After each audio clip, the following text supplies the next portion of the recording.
Comment on en est arrivé là? Bon, faisons simple. La théorie la mieux acceptée, c'est qu'il y a environ 14 milliards d'années, il s'est passé un truc. Certains parlent d'une singularité, d'une anomalie dans le rien, le Big Bang. Quand on dit Big Bang, on s'imagine une espèce de grosse explosion, ce qui est faux. Le Big Bang, c'est tout simplement une expansion d'un espace et d'une matière sortie de nulle part. Enfin, quand je dis sortie de nulle part, c'est surtout qu'on n'a aucune idée de ce qu'il y avait avant.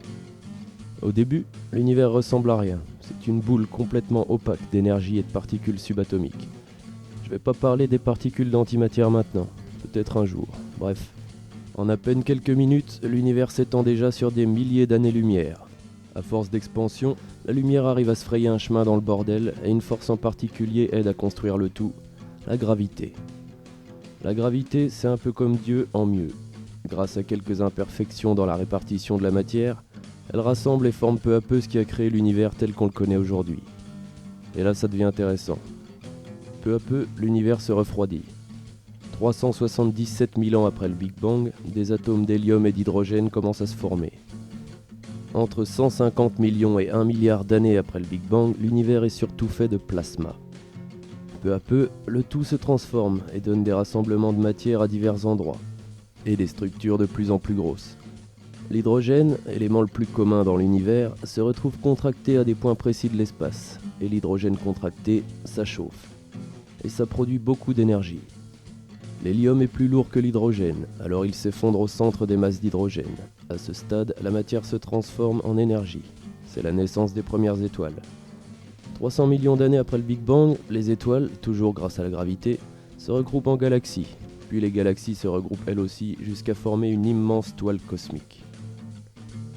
On pense que notre galaxie, la Voie lactée, est née il y a 8 à 2 milliards d'années.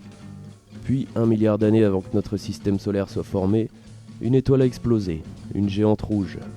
Là où une étoile meurt, quelque chose d'autre naît. Ça dépend de la masse de l'étoile. Les trous noirs se forment comme ça.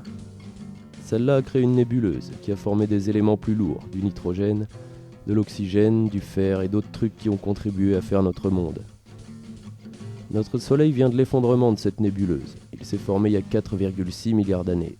La gravité a fait notre étoile. Les gaz et les débris qui l'entouraient sont devenus un disque proplanétaire. C'est de ces disques que les planètes apparaissent.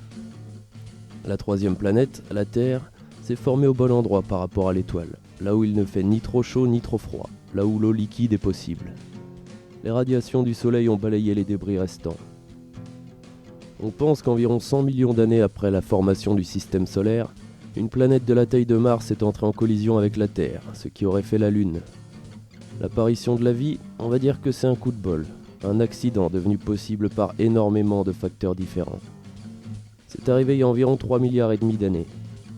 Avec les conditions favorables de notre planète, ce qu'on appelle la soupe primitive a donné les premières molécules organiques. C'est un peu les briques qui ont servi à construire les premiers organismes vivants. Les molécules se sont mélangées dans l'eau liquide et à force de s'entrechoquer, ça a fini par former des micro-organismes. D'abord unicellulaires, puis plus complexes et de plus en plus gros. Et un jour, on est apparu. Coup de bol. Tout ça parce que les particules de l'univers étaient mal réparties à la base de tout. Du coup, puisqu'on était là, on a inventé la bière, les putes et la coke, histoire de se sentir moins seul dans ce grand vide. Mais il est fortement possible, et j'en suis convaincu, que l'apparition de la vie ait pu se produire dans beaucoup d'autres endroits de notre univers, et même de notre propre galaxie. C'est prétentieux de se croire seul, face à une infinité de possibilités qu'on ignore encore. Quoi qu'il en soit, on pense à peu près savoir comment on en est arrivé là. Mais pourquoi, ça on le saura peut-être jamais. Et au pire on s'en fout, on est là de toute façon. Allez, à plus.